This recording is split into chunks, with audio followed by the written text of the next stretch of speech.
I didn't want to believe in anything outside of me. I wanted to believe in my ability to work hard, my grit, my achievement, my intellect. And I also, in that same time, discounted the things that made me who I was, my spirituality, my vision, my creativity, my playfulness. This is BizNinja Entrepreneur Radio with your host, Tyler Jorgenson. Welcome out to BizNinja Entrepreneur Radio. I am your host, Tyler Jorgenson, and we're here with another amazing guest. And I love it when the universe brings people across, like back together. So Kyle and I had crossed paths years ago, and were recently reintroduced through a mutual connection. And I'm super grateful that we were, because we get to learn from Kyle today about the power of having a story and about what he's doing with the story engine. And he's got some amazing insights on being able to be a visionary and what that means and how important that is. And so I'm super excited to have a conversation with Kyle today. Welcome out to the show, Kyle Gray. Tyler, I am so honored to be here as a podcaster myself. You've created something incredible. This is a platform. This is a community. This is a family and a real labor of love. And for you to share this time and these people with me is a real honor. And I hope that we can create something that's truly valuable for you and your people today. Awesome. I'm confident we will, because you always bring the goods. Kyle, what's one thing that when people were introducing you at the beginning of a podcast or a beginning of something, that if you were going to just brag about yourself the most, right? Which really lean into that alpha energy. What is something that people would brag about you? Many people would say that I help them navigate the deep forest of their minds, all of their experience, all of their ideas, all of their stories, and quickly, easily, and funly, I know that's not a real word, but create and align these stories, these messages, these ideas into signature talks that get dramatically better results, 2 to 3 times better results when you're speaking on stages, on podcasts. And we usually make your talks shorter and easier to memorize, more natural and more fun, which creates a lot of better results for them in their business. They get to live better lives. They get to spend more time with their family. They get to be more creative. They get to push the limits of their business instead of constantly managing and putting out all of the fires that inevitably come up as we start to grow and scale businesses. We're going to dig way deeper into that, because that is amazing, amazing stuff. Let's zoom backwards first. When was the moment in your life you first realized you were an entrepreneur? That's an interesting one. And I don't know if there was a single moment, but this does bring to mind a singular moment that would define my entrepreneurship for a long time. And it's not exactly one you would expect, but I remember being 20 years old and hiking on the trail to Machu Picchu. I was doing a 5-day trek, and I can remember being really quiet and sullen during this time, even though I was going to one of the most incredible places in the world. And I was really going through a lot of pain at that time, because just a few weeks before this, 2 of my closest friends had died. One had committed suicide, and one died from kind of a freak health accident. And during this time, I was having a tough time knowing what to believe in. And I made a couple of choices that would define how I would approach business and my life and my work for many years to come. I didn't want to believe in anything outside of me. I wanted to believe in my ability to work hard, my grit, my achievement, my intellect. And I also, in that same time, discounted the things that made me who I was, my spirituality, my vision, my creativity, my playfulness. And I can remember this would define who I was for a long time. And I think a lot of us get our wires crossed in one way or another going on to this road to entrepreneurship. And early on in my career, this was really helpful. I would work hard, I would grind hard, I would do long hours, I would research, I would build, and I would create things that would create the foundation for a lot of success. Somewhere nearly a decade after this moment, I can remember myself walking down another road, an icy road in Salt Lake City. And I was walking from my home to a coffee shop where I was going to start my work for the day. And I was in a similar amount of pain that I was before. But it was pain that I created this time. I was in a business. I had an agency. I had team members all over North America and the UK that were building high converting landing pages and sales pages and emails and all these things. And my business became kind of a nightmare for me. I was constantly putting out fires. My clients hated my team, and my team hated my clients, and all the problems were just falling back onto me. And my only strategy for this was I'll work harder, I'll get up and I'll speak more, and I'll make more money to throw money at the problems. And somewhere along this walk, I realize there's a connection between this, that this just trying to work hard, grind harder was no longer a strategy that was going to get me any farther, that I had hit a certain ceiling. And I decided in that moment to really start to understand who I was again, instead of just what I did or what I could do. And this was when I started incorporating more of my story. And I realized that my story that I would use on podcasts like this or on stages or on webinars, and how I related to that story was not only impacting what was happening in my sales, but it was impacting the choices that I would make in how I would spend my time, in how I would strategize, and how I would think. And actually the process of clarifying these important moments, of leaning into something that was scary, which is sharing who I am, not just what I did or the results that I got from my clients. Because I think a lot of us, to get to where we are, we have this addiction to what we do rather, and it's almost a little bit afraid, which it implies this deficiency in who we are.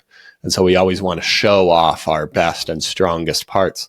But really, as I started to share who I was, what my vision was, I related to myself differently, and clients started leaning in and coming to work with me and appreciating the real value in who I was as a person. Of course, I still had all the talents and all of the skills, but things started to open up in new ways, and a new spirituality emerged from that, and connecting with something bigger than me while also accepting who I was, and then leading with that in my life, in my business, and in my messaging. So the interesting thing, entrepreneurs are usually ones, they can see different opportunities in the world. They go after it and they can create solutions where other people see problems and obstacles.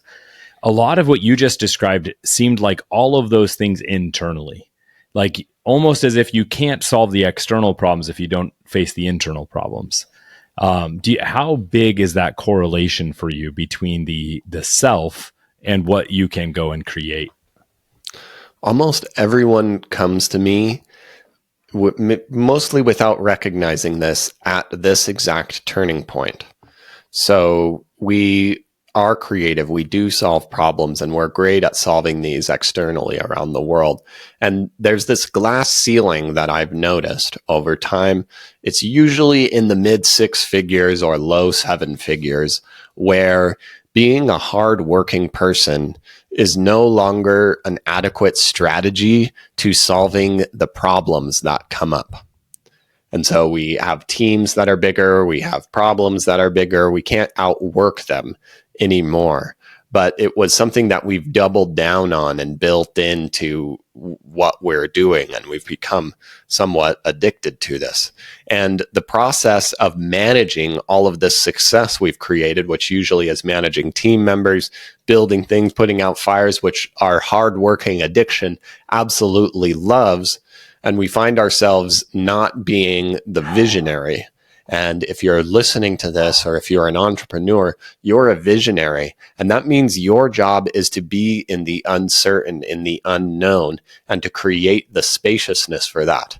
And if we're just putting out fires and managing busyness, this is usually doing things that we're good at, or maybe even great at, or possibly terrible at. because it's a comfortable, known thing. And people come to me in this state and they don't have time to write a talk. So we work together to write a talk quickly. And then through this process of asking them about what their ideal clients' problems are and how do we shift their beliefs, a lot of times we uncover stories that they wouldn't naturally come up with because of this addiction to what we do versus who we are. And as we start to articulate stories that show who we are as a person, we start to relate to ourselves differently. The stories that we would normally think, I would never want to share this from the stage, become, I'm really excited. And we infuse a new level of purpose and mastery into what we're doing. And we see how we spend our time differently. If we can perform better on a stage, then all of a sudden the creative time that we spent together is much more valuable and much higher leverage. And it becomes a little bit easier to say no to the constant buzzing of urgent things that need to be done. And so this slowly allows us to get back into the creative, the expansive, the visionary space and be more comfortable in the uncertain, in the discomfort, and pushing the frontiers of our work. Yeah, it's interesting how so many entrepreneurs, they are hard workers in general, right? They'll often outwork their employed friends, right, or even their team. But so much of what they really need to do and what they really need to be is the soft skills, right? The things where they can create and see opportunity and see solutions. How do you, what's your suggestion to someone who's just super stuck in that they're buried in administrative tasks, they're buried in doing work, but they need to step back into their true self? How do you help them and guide them there? Well, it's like kind of a secret what we've just said here. People don't come to me to relate to themselves differently. They want to make more money from the stage, and then this stuff kind of secretly happens underneath it. So what we would do is, we need to create stories that really work. A lot of the people that I work with, they're not new to speaking. They're not new to content creation, but for one reason for a couple of reasons, their content's usually performing, their speaking's usually performing at about a C- level. Okay. And these same problems that I've been describing show up in how we think about our talks and how we strategize our talks. Because we want to prove who we are, because we feel deficient, we want to teach as much as possible. And instead, how I help people work is, instead of teaching as much as possible in one idea in 10 minutes, we just give them the simplest possible thing to shift our audience's perspective and open their mind up to new possibilities. Your audience doesn't need to know everything that goes into solving the problem that you solve, which is difficult and counterintuitive for us because we've spent so much time solving problems and we want to talk about it. And it's exciting for us. It feels good for us. And so we can be on stage and feel like we're on fire, but we're putting our audience to sleep. And so I just put a little bit of friction into thinking, what's the simplest way that we can phrase this to open them up to new possibilities? And this allows people to go from trying to cram as much information in their mind onto their slides to actually being present in the teaching point, present with their audience. And the same thing with a story that we would use to open up our talks. Instead of a story where we are the hero and we are trying to prove ourselves as the authority, we use our moments and infuse clients' language into them, not to show how amazing we are, but to say, hey, I understand exactly what you're going through, which shifts how we relate to this. And when we can start to feel the power of our own stories is really when we start to relate to these things differently. And we start to practice this and apply this. And when we see better results, that's when we can start to actually move the levers on, wow, I'm really working too much.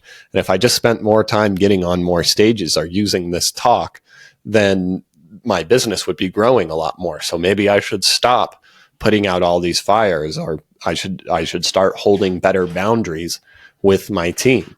And a lot of the times you have all of the team you need. You've just been training them to ask you questions, to come to you with these things, because you haven't been able to hold the boundaries, because you haven't been valuing your visionary time as much as you could.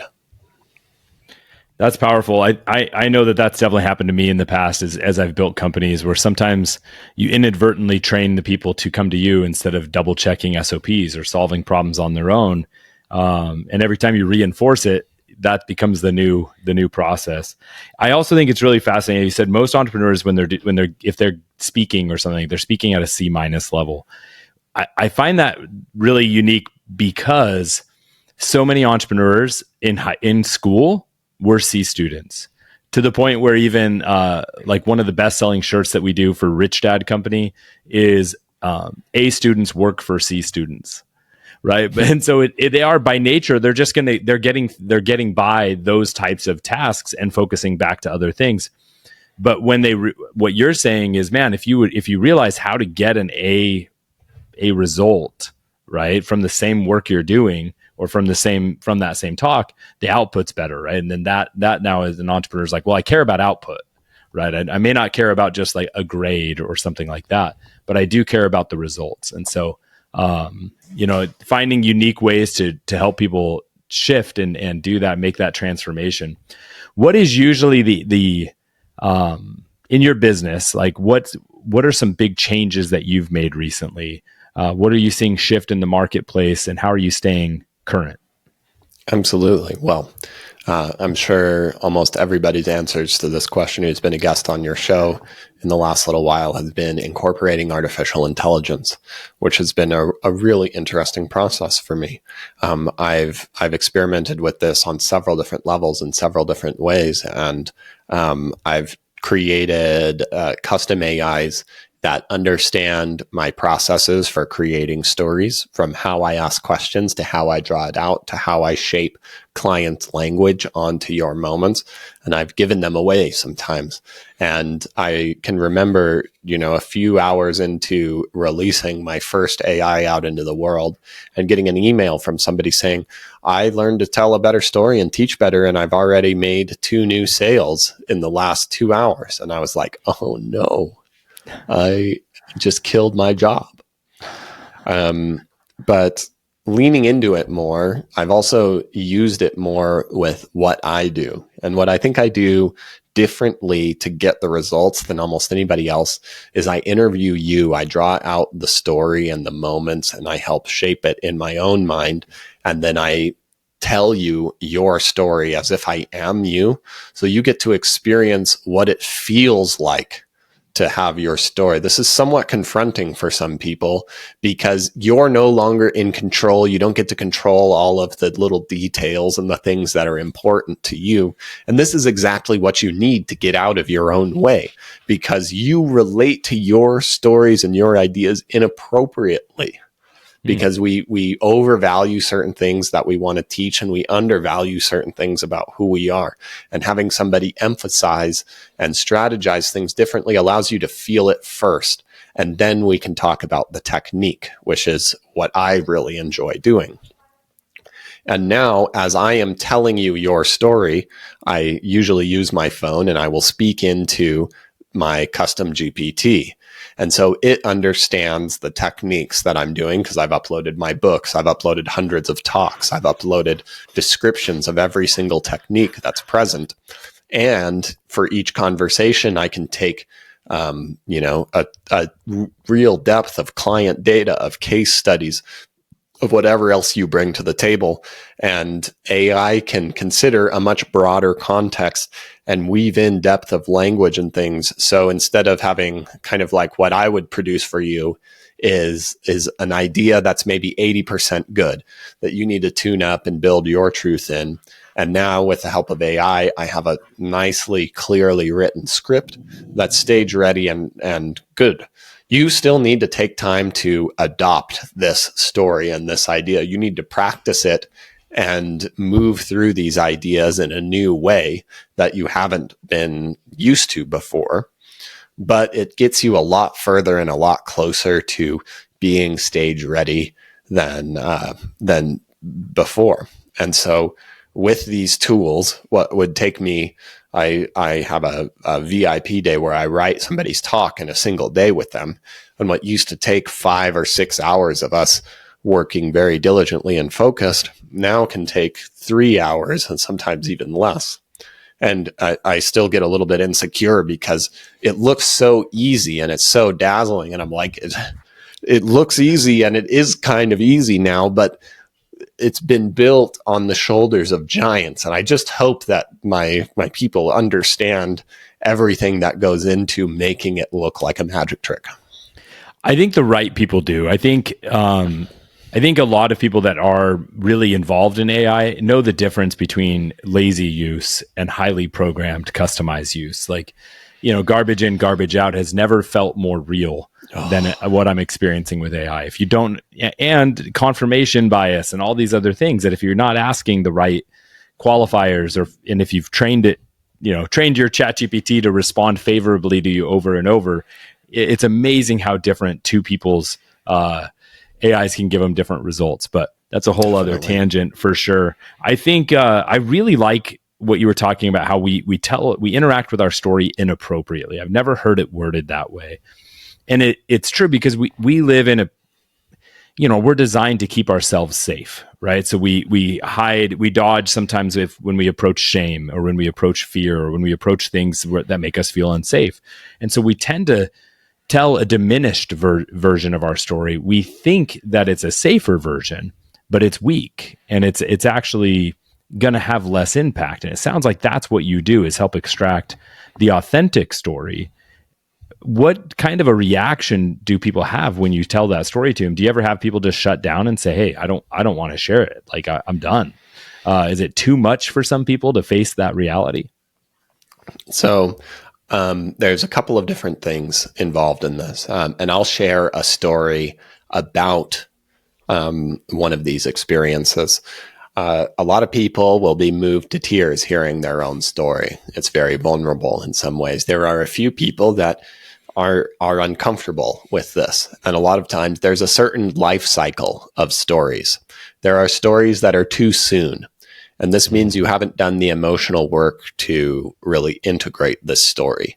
And there's a lot of emotional power to these, but it's kind of like getting on a horse that is really strong but hasn't been trained before. And you're like riding for a little bit, and then all of a sudden a stick breaks and you're running through the forest at light speed, wondering, why in the world did I get on this horse? And I've seen this happen in the case of speakers before. There's stories that are too old. And these are stories that you've told time and time and time again, but they don't have any emotional pull on you anymore. And even if they're true, they feel inauthentic because they're not conjuring the right emotions. And so we want to find the ones that are in the sweet spot, right in the middle. But let me give you an example of what this was like. I had a health and wellness expert on one of these story creation calls with me.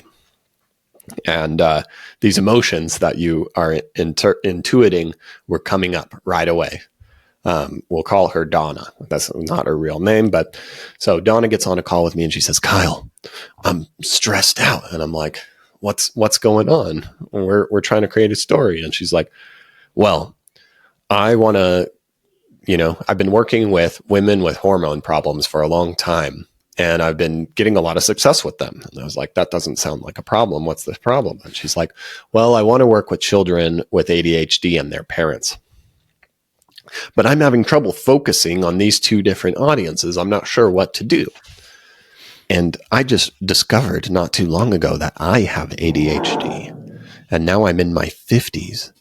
And I've been looking back at decades of dopamine-driven decisions that have led my life every which way. And I keep thinking to myself, if my parents had only known, they could have done something. This is not the right attitude to create a good story.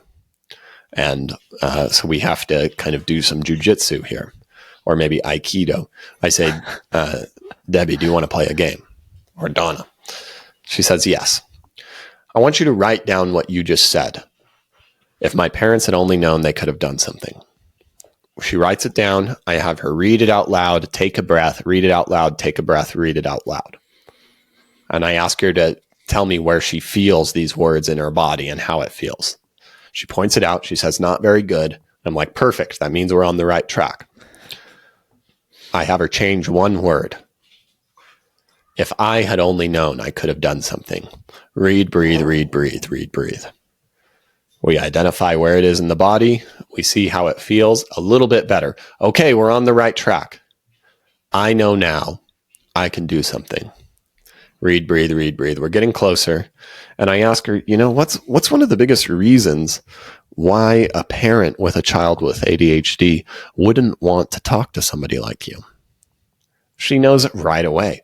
Well, they don't want to open up this can of worms with a diagnosis because that's going to cause all of this kind of work. So you know what? They would just rather ignore the problem. And I say, Donna, what does that lead to? It leads to decades of dopamine-driven decisions that have led your life every which way. And she looks back. And in that moment, we realize it. We write the sentence one more time. I know now, and that's why my message is so important. I ask her to tell me a story about a moment where she sees somebody in her family suffering with these symptoms, and she immediately recognizes it.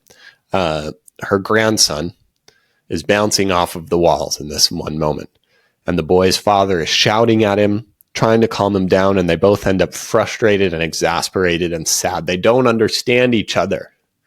And she looks at her grandson, and she knows what's going on, and she recognizes it in him, and she wonders if he's ever going to get what he needs, because she starts to look back on the decades of dopamine-driven decisions that have led her life every which way, and she thinks to herself, if my parents had only known, they could have done something.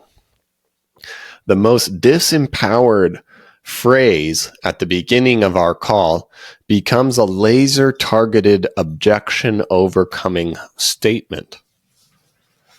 And we can't get there through the normal marketing, I'm all awesome, everything's good kind of way. There's this process of pattern breaks and pattern switchings. She was relating to her stories inappropriately.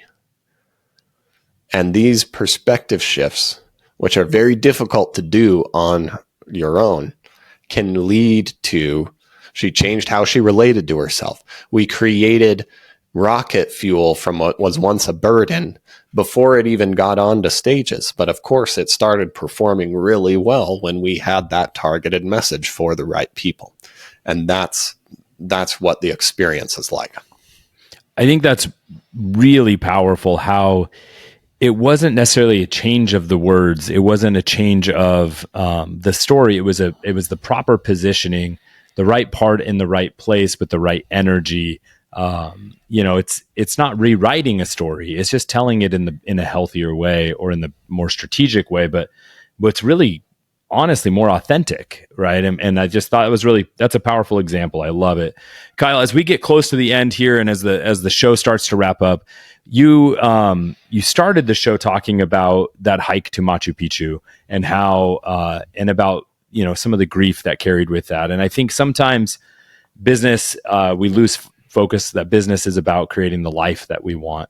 What's one item on your personal bucket list you're going to accomplish in the next 12 months? I would love to get back to making music and maybe even making a fully recorded album. In those early teenage days or late teenage days, I was playing a bunch of music. I was playing in bands. And I think it's one of the reasons why speaking on stages was so attractive to me. And as I've been able to create more success and more spaciousness, I've been able to invest in being my own patron and creating music again the way that I want. And there's still this game of, I know that I am enough. I know that my business systems are enough. My relationships are enough, that I can count on myself to grow and be successful sufficiently, that I can spend a Monday morning writing music instead of doing business.